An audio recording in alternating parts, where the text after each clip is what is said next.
So just up on the rear of the property, the thing to note on the back is you've got a interesting concoction of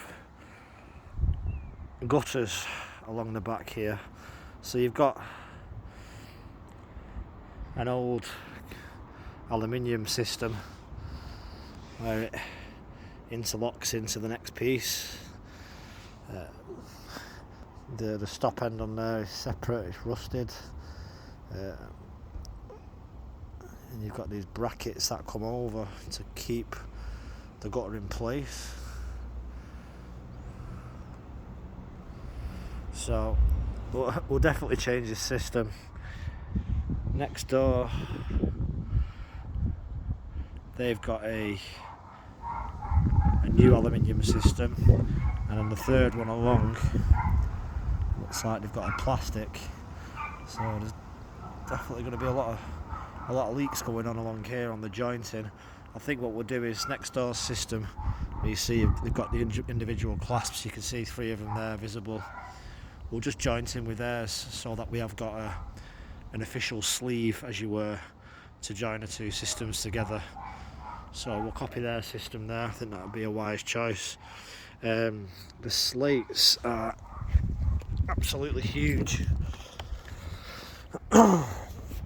So we've got random heights and random widths. So as long as you have your 3 inches side lap, you're okay. So you can see how they've all been worked in, these slates. It's a little bit of a shambles. People cutting stuff not from the back, from the front, which I don't like. Not that you'd see it from down there, but something I always pick up on. These slates at the bottom are huge. And these ones at the top, you've got some 2412s there, which is similar to your other property. Whereas these, I mean this, I've not got my tape on me, I need to grab it, but it's over 2 foot in width. Oh, when I'm walking I'm actually quite scared on here because a lot of these slates are cracking. So you see the size of these, that's 1 foot and that's over 2 foot wide, so big difference. You can see inside the roof, you can see the timbers there, that's completely rotten. I'm not sure if there is any felt on the roof. It does look like there might be something there. Have a look.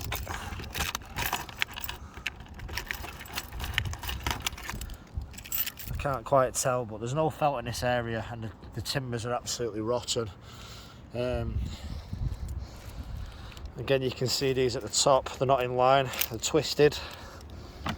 And we've got rotten battens here as well because it's been exposed to the elements. What's unusual about this is the slates themselves are starting to come away, so they're like layered.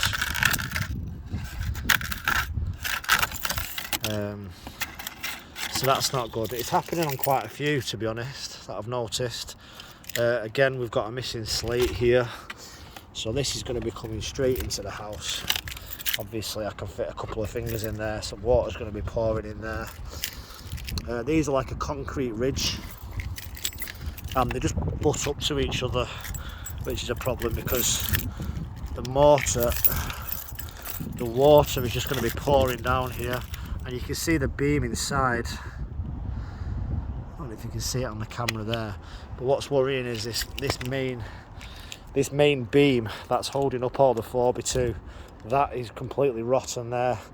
With this all being exposed, I wonder if this main beam is completely rotten, and if you're going to need new trusses on here, new spars continuously through. A standard roof of this size, you see the amount of courses. Got 1, 2, 3, 4, 5, around 20 courses, 22 courses. And what you've got on here, because the slates are so large, 2, 3, 4, 5, 6, 7, 8, 9, 10. So you can see how big the slates are, if you've already got 10 courses in comparison to 2022. See, as I'm walking, I can feel them cracking underneath. So although they do look nice and big and it looks bulletproof, it's not. I don't actually want to walk back down again, but you can see the slates, what I've done up here, when it's peeling, you can see it starting to do it there. And further down with the holes, it's prevalent in a lot of areas, other areas not. So my thinking is, do we just change this for 2412s and just do standard slate?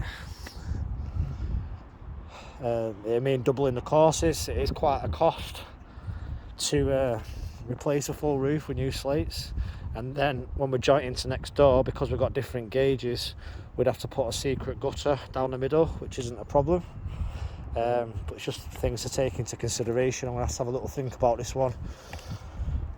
Or do we just strip off like we are doing on the other property, try and save as many as we can and replace the ones that are needed? But some of these slates are ginormous, and the bigger I mean, if you're having to replace some at the face like that, which are like 2.5, 3 foot wide, these ones are really costly. So I just need to weigh up a few options before I get back to you on this. But definitely I'm going to be taking everything off. New breathable membrane, treated battens, slate is back on, whichever method we decide to go for. The chimney, reasonable. I've got the old stone, it does need grinding and pointing. You can see it's ready for renewal. We need some nice lead soakers going underneath this. We need a nice little flange along here. Some lead detailing needs renewing at the top. Again, it's been capped, but this is coming away, so complete renovation of the chimney to bring it up to scratch. And this needs a cap on it no matter what. Obviously water's just going straight into here, it needs some form of mushroom vent to cap it. And renewal of the gutter at the front as well. You see over there they've actually got like a lead section similar to your other property, and then we've got the cast, and then we've got a different form of cast, like a iron replica, and then yours, which is actually green. It's been painted a few times, so we'll renew the gutters on both sides, of course. Also on the far end, what's worrying when you're walking on these is, could the slate slip if it's only held in by 2 nails. Again, let's have a look here. Yeah, there's no felt on the roof, timbers are rotten, and that was literally just held in by that 1 nail. So there's definitely been a fair old amount of damage coming in these gaps for sure. With the end, we'll ensure, as we do with every other gable end property, to overhang it 3 inches. But, you know, it's a lot of cracking going on along here. We've got a little overhang on here, and we've got an overhang on there. We ensure to send it over 2 to 3 inches. And to bedding point. There doesn't seem to be anything major going on with this wall. This is something that could be re-rendered, the entire gable end, but we don't seem to have any damp patches along that wall or any penetrating water, so maybe we could just leave rendering the gable end completely for now. Okay.